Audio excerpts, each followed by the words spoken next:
My colleagues, well, it's Groundhog Day. Again, Yield. and if Will it's the all right gentlewoman with yield? you, I would like to.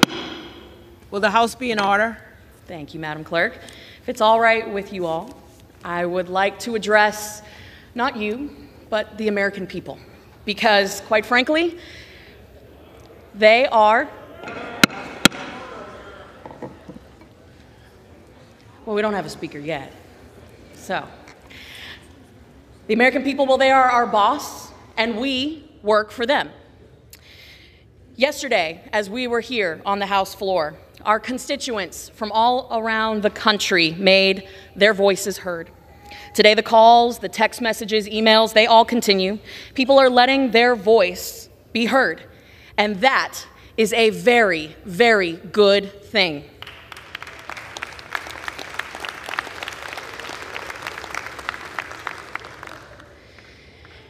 Because that is what we are, after all, a constitutional republic that serves all Americans, not just a select few.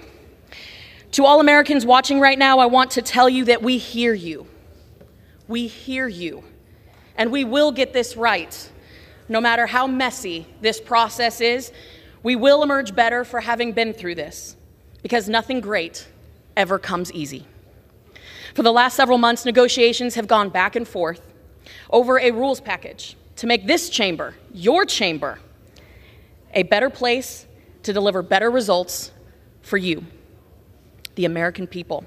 And I want to remind everyone, watching, listening, here in this chamber, that this chamber and this body, our country, we are bigger than a single person or a single moment in time.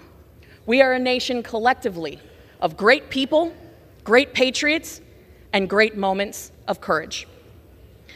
The rules package that has been highlighted by so many of my colleagues dictates how this chamber functions, how bills come to the floor, how much time we get to read these bills, whether or not we will get single-issue bills, and whether or not we can vote proxy.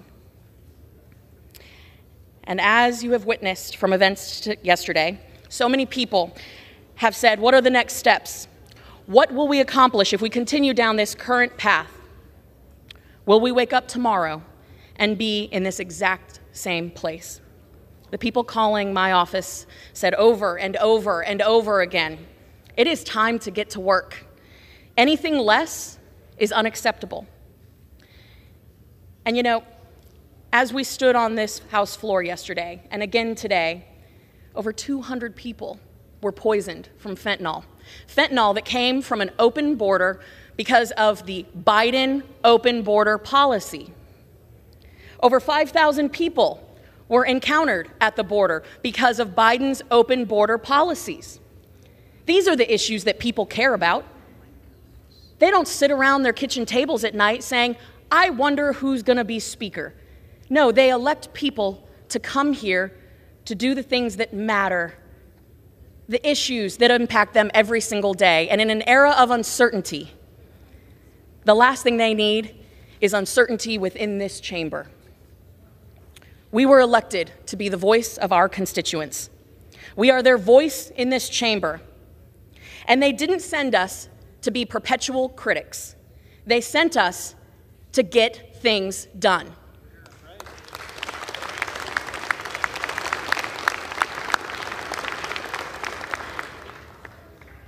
And as we all know, because after all, we are in politics, the line of critics is always long. But the list of those that are actually rolling up their sleeves and doing the difficult job of leading, of uniting, of delivering results, especially in a chamber like this, well, that list is very short.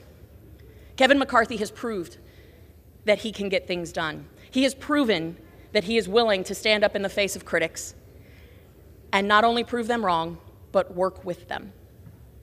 The only thing sovereign in this republic are its people, and they have deemed it right to place a check on the Biden administration and put our party, the Republican Party, in control of this chamber. Now is the time that we take control. I understand a lack of trust among some of our colleagues. I do. House be in order. I understand a lack of trust among some of our colleagues.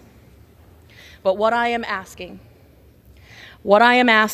is that we all trust the American people who sent our colleagues here.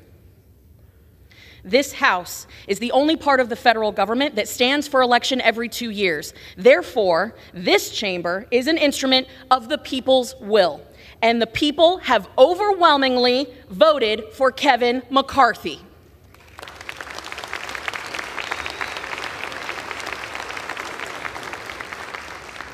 If we continue down this road, if we continue with the actions of yesterday and today, we stifle the will of the American people.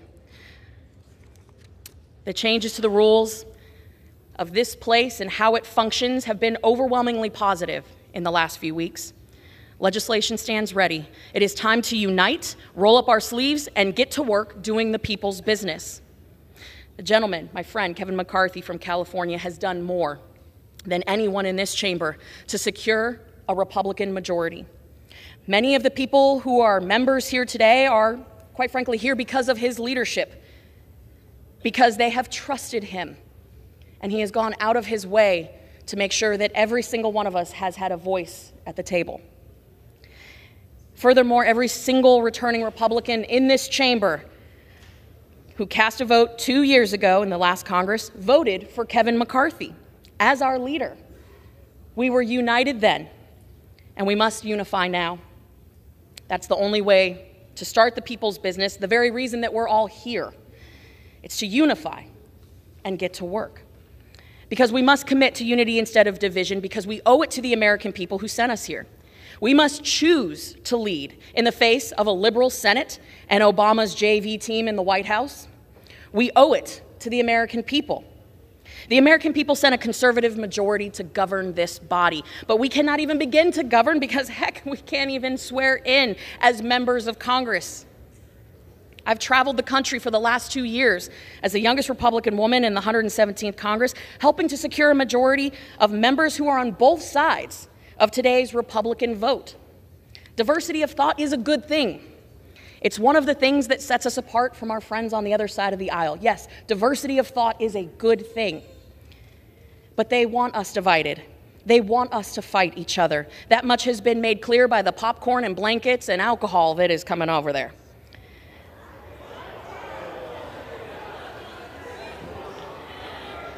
The House is not in order.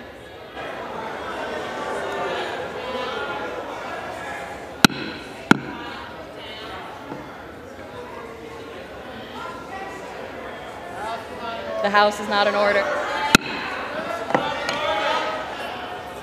Get some order in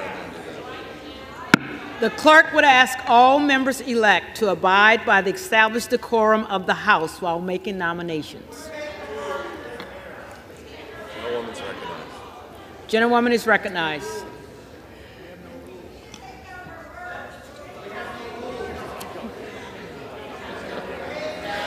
As evidenced by my colleagues' actions,